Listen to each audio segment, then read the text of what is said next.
नमस्कार दोस्तों, मैं हूं आशीष गुप्ता और आपके अपने YouTube चैनल विद्यार्थी परिवार में स्वागत है। तो आज की इस कड़ी के अंतर्गत जो आपके प्रतियोगी परीक्षा में पूछे जाने वाले महत्वपूर्ण प्रश्नोत्तर हैं, वे सभी महत्वपूर्ण प्रश्नोत्तर की श्रृंखला में चलेंगे। तो अगर चैनल पे आप नए हैं तो चैनल सब्सक्राइब कर लीजिए और बेल आइकन बटन क्लिक कर लीजिए ताकि आपको सारी जानकारी मिलती रहे। तो चलिए दोस्तों शुरू करते हैं आज का हमारा जो प्रश्न का सिलसिला है।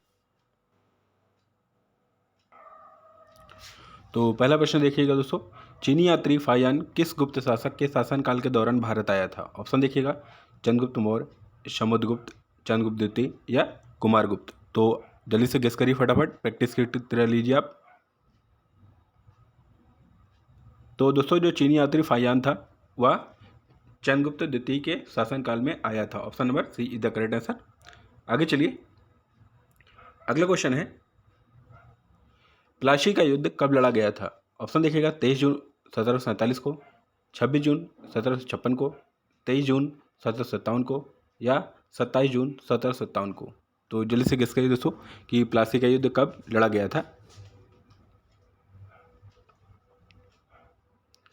तो दोस्तों ये 1757 में आपका 23 जून 1757 को प्लासी का युद्ध हुआ था। आगे चलिए, अगला क्वेश्चन देखिएगा, मुख्यमंत्री की नियुक्ति कौन करता है? राष्ट्रपति, मुख्य न्यायाधीश, राज्यपाल या प्रधानमंत्री? तो जल्द से गेस करिए दोस्तों फटाफट कि मुख्यमंत्री की नियुक्ति कौन करता है। तो दोस्तों जो मुख्यमंत्री की नियुक्ति करता है वो करता है आपका राज्यपाल। Option number C is the correct answer. अगला क्वेश्चन देखिएगा, शाहनामा किसकी कृति है? गुलबदन बेगम की, अबुल फजल की, फिरदौसी की या गजल खान की? तो जल्दी से गेस करिए दोस्तों, वेरी इंपॉर्टेंट है, ये कई बार एग्जाम में पूछा गया है। तो दोस्तों जो शाहनामा है वो आपकी फिरदौसी की पुस्तक है। Option number C is the correct answer, Shahnameh आपकी इनकी पुस्तक है। आगे चलिए, अगला क्वेश्चन चलते हैं। अगला क्वेश्चन देखिएगा, ये बार बार एग्जाम में पूछा जाता प्रश्न है, स्वतंत्र भारत के पहले भारतीय गवर्नर जनरल कौन थे? लॉर्ड माउंटबेटन, सरदार पटेल, सी राजगोपालाचारी या कैलाश नारायण?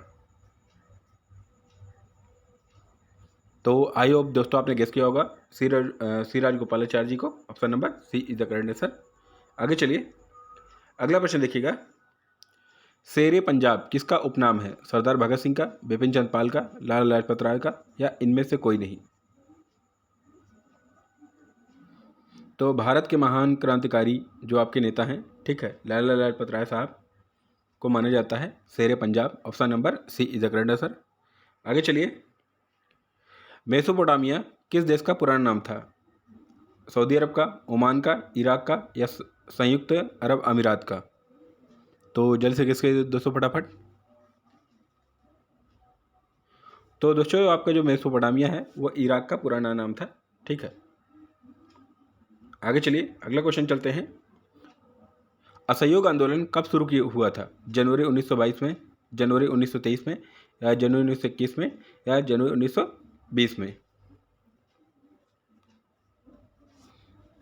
तो दोस्तों महात्मा गांधी जो द्वारा जो चलाया गया आंदोलन था वो था आपका असहयोग आंदोलन, जनवरी 1921 में चलाया गया था।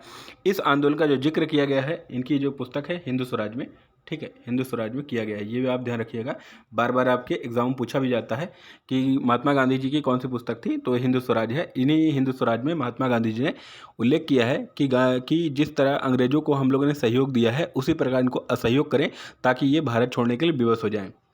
आगे चलिए, अगला क्वेश्चन चलते हैं। अगला क्वेश्चन देखिएगा, उपभोक्ता सुरक्षा अधिनियम कब पारित किया गया था? ऑप्शन देखिएगा, 1960 में, 1980 में या 1986 में या 1990 में? तो दोस्तों आप बताइए फटाफट, उपभोक्ता सुरक्षा अधिनियम। तो दोस्तों जो उपभोक्ता सुरक्षा अधिनियम पारित हुआ था वो 1986 में पारित हुआ था। Option number C is the correct answer.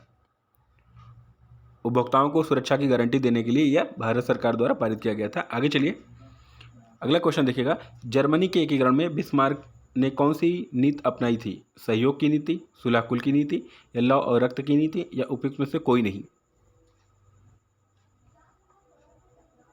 तो दोस्तों जो जर्मनी को एक करने वाला प्रमुख नेता था उसका नाम था बिस्मार्क, ठीक है, ये भी याद रखिएगा। तो जर्मनी को एक करने के लिए बिस्मार्क ने लौ और रक्त की नीति अपनाई थी। Option number C is the correct answer. आगे चलिए, इनमें से किस राज्य में काली मृदा पाई जाती है? राजस्थान, झारखंड, गुजरात या बिहार?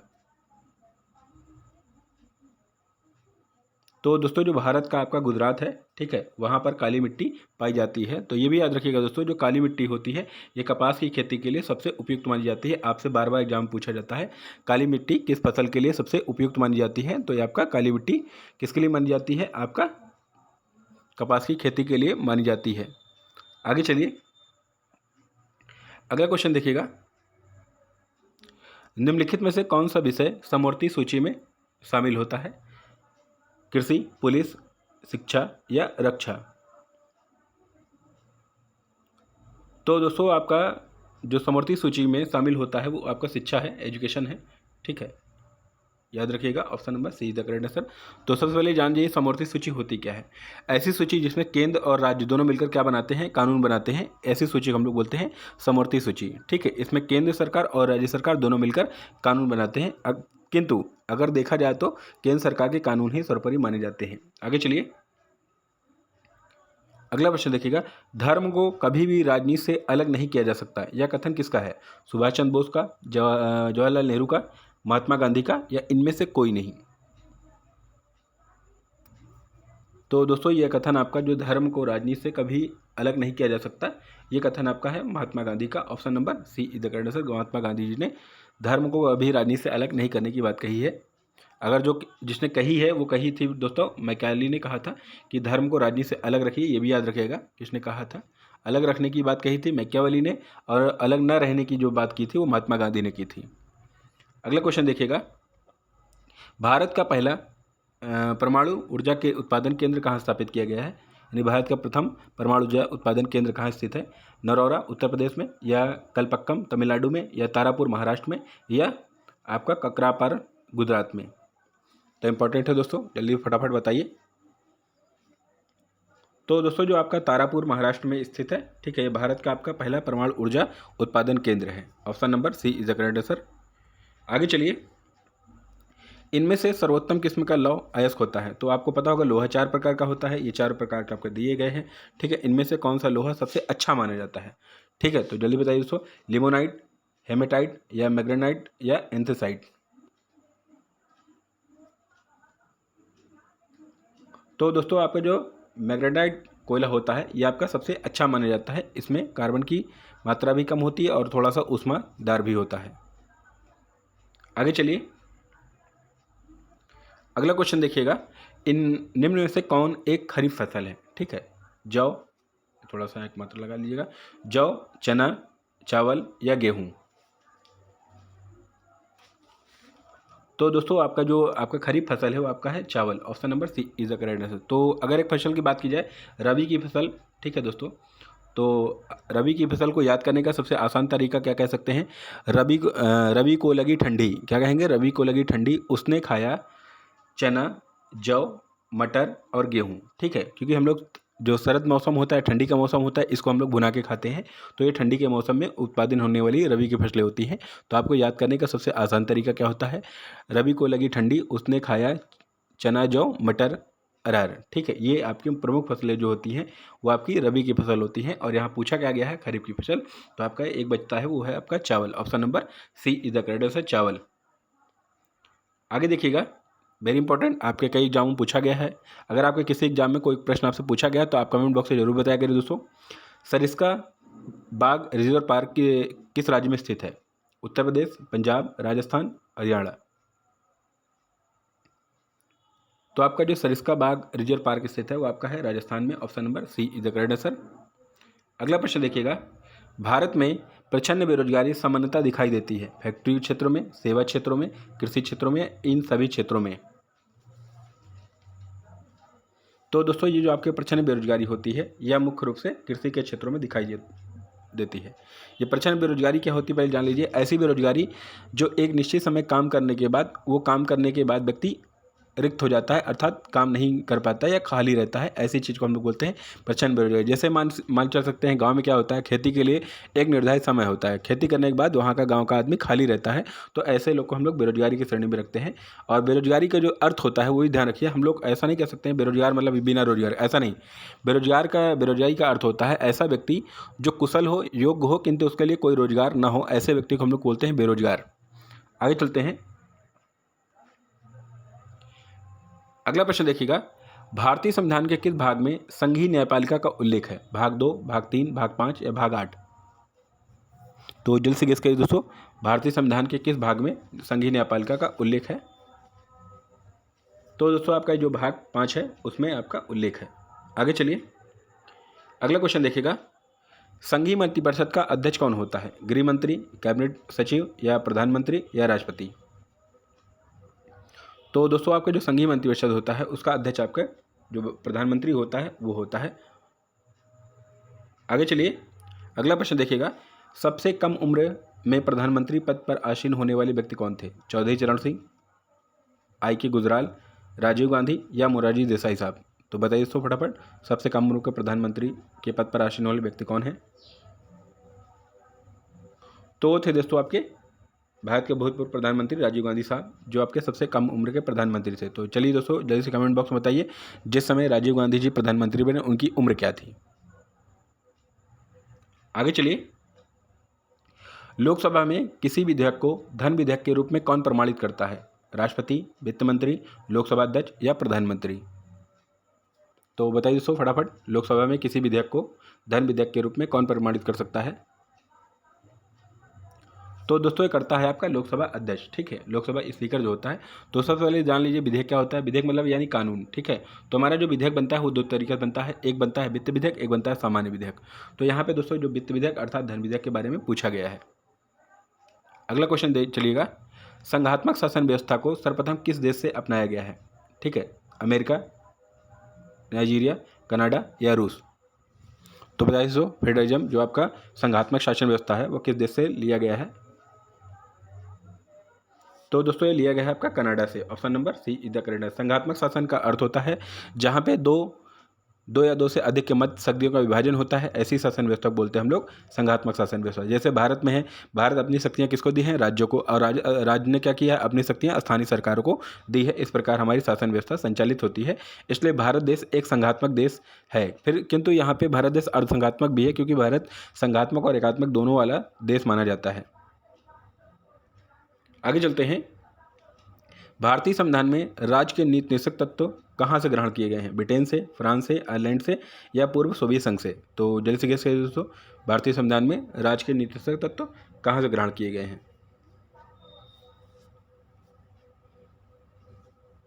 तो दोस्तों किए गए हैं आयरलैंड से, option number C is the correct answer.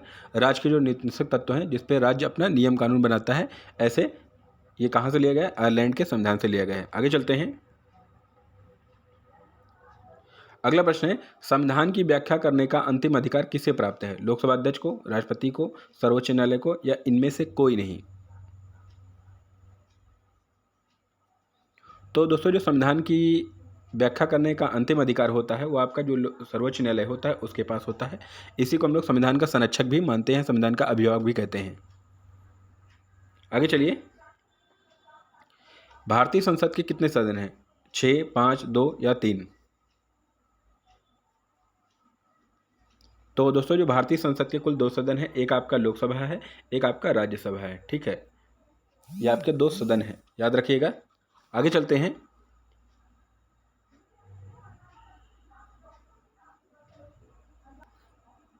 अगर दोस्तों यहाँ पे अंग की बात की जाए कि संसद के कुल कितने अंग हैं, तो आप बात करेंगे 3, ठीक है। एक बात करेंगे लोकसभा, एक बात करेंगे राज्यसभा और एक बात करेंगे जो राष्ट्रपति होता है, प्रेसिडेंट होता है, वो आपके संसद के कुल 3 अंग होते हैं।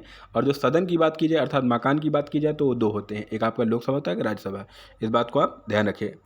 आगे चलिए, संविधान के किस अनुच्छेद में धन विधेयक को परिभाषित किया गया है या परिभाषा दी गई है? अनुच्छेद 103 में, अनुच्छेद 109 में, अनुच्छेद 110 में या अनुच्छेद 124 में?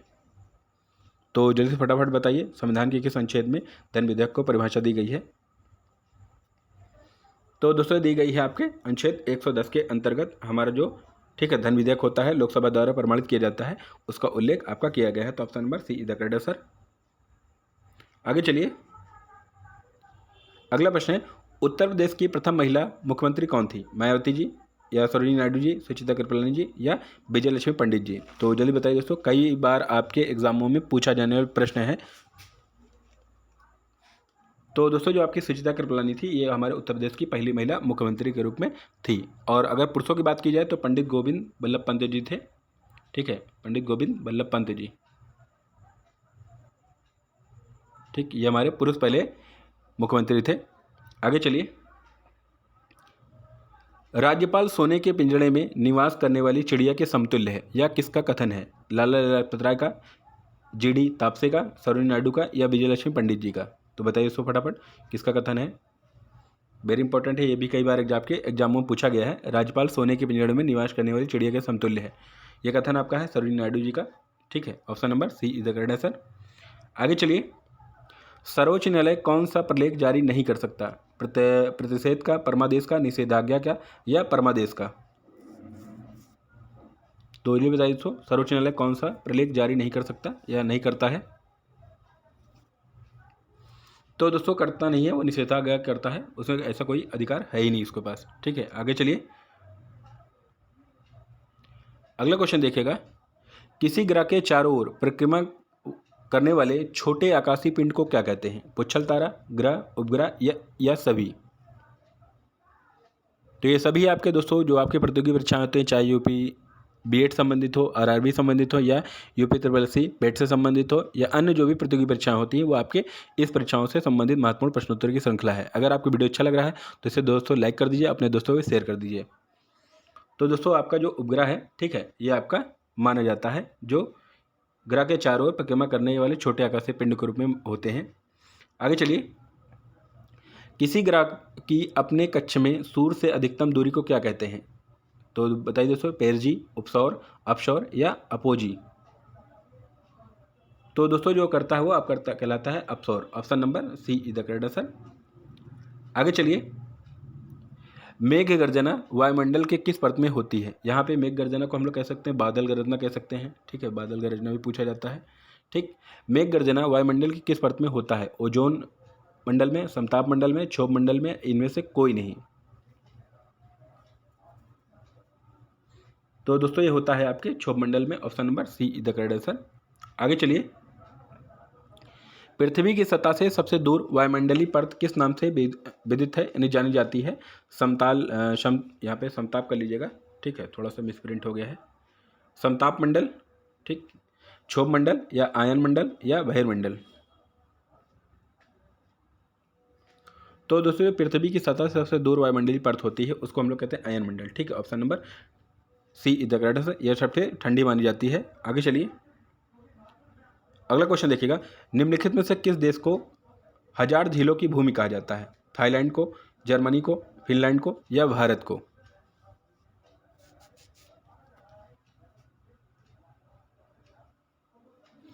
तो दोस्तों आपका जो फिनलैंड है उसको, ठीक है, 1000 झीलों की भूमि कहते हैं। Option number C is the correct answer. आगे चलिए, किस महाद्वीप को श्वेत महाद्वीप के नाम से जाना जाता है? अफ्रीका, ऑस्ट्रेलिया, अंटार्कटिका या यूरोप को? तो दोस्तों जो आपका श्वेत महाद्वीप के नाम से जाता है वो अंटार्कटिका को जाना जाता है। ठीक है, option number C is the correct answer.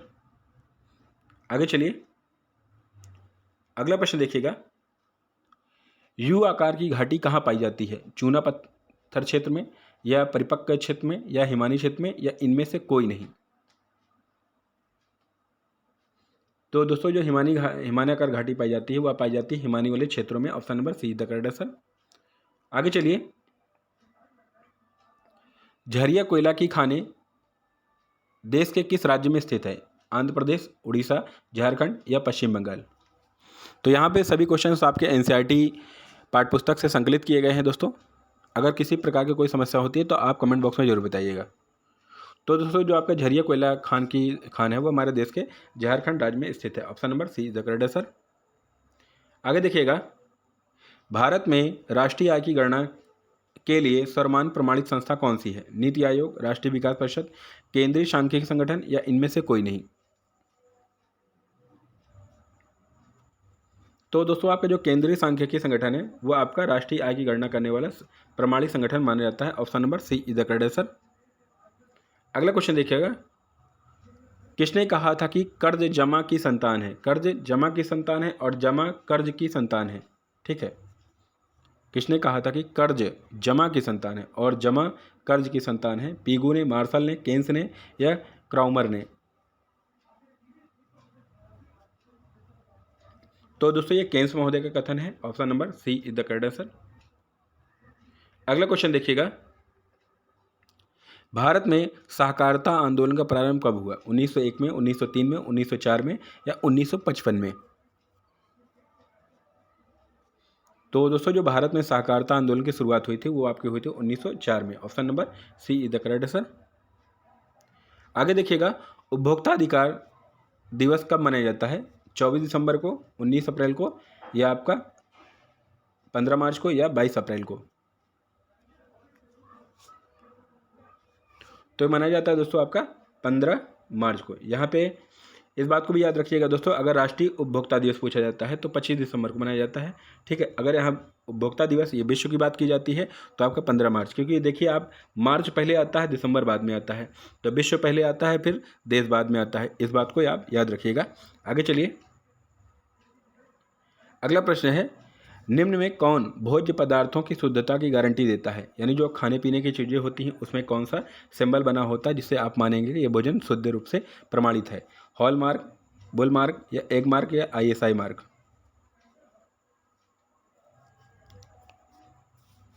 तो दोस्तों होता है एग मार्क। ठीक है, option number C is the correct answer.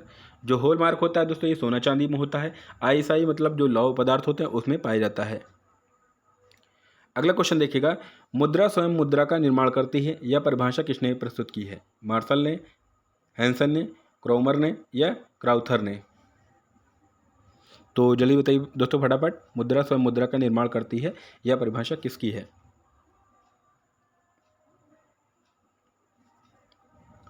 तो दोस्तों आपका है क्रोमर महोदय का। Option number C is the correct answer. अगला चलिएगा, भारतीय रिजर्व बैंक का लेखा वर्ष होता है अक्टूबर सितंबर तक, जुलाई से जून तक या अप्रैल से मार्च तक या इनमें से कोई नहीं? वेरी वेरी इंपॉर्टेंट है, आपके एग्जामों में पूछा भी जाता है। तो दोस्तों जो आपका भारतीय रिजर्व बैंक का वित्तीय वर्ष शुरू होता है या लेखा वर्ष शुरू होता है वो आपका शुरू होता है अप्रैल से मार्च के मध्य में। ठीक है, option number C is the correct answer. आगे चलिएगा, बोकारो स्टील प्लांट किस देश की सहयोग से स्थापित किया गया है? ग्रेट ब्रिटेन के, फ्रांस के, रूस के या इनमें से कोई नहीं? तो दोस्तों जो बोकारो स्टील प्लांट है आपका ये किया गया है रूस के सहयोग से। ठीक है, option number C is the correct answer. आगे चलिए, उत्तर प्रदेश में यूरेनियम के भंडार कहाँ पाए जाते हैं? हमीरपुर में, बांदा में, ललितपुर में या मिर्ज़ापुर में?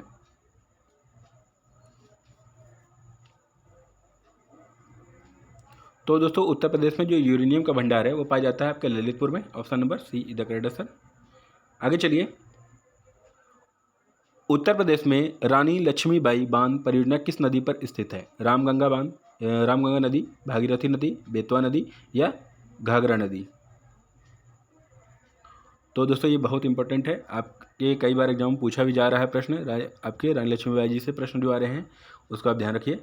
तो ये दोस्तों उत्तर प्रदेश में जो रानी लक्ष्मीबाई जी हैं उनकी परियोजना का जो किया गया है वो बेतवा नदी पर किया गया है। Option number C is the correct answer. आगे चलिए,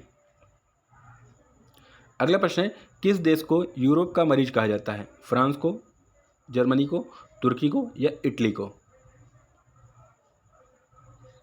तो दोस्तों जो यूरोप का मरीज कहा जाता है वो तुर्की को कहा जाता है। Option number C is the correct answer. अगला क्वेश्चन है और इस क्वेश्चन का अंतिम वीडियो क्वेश्चन है, देखिएगा।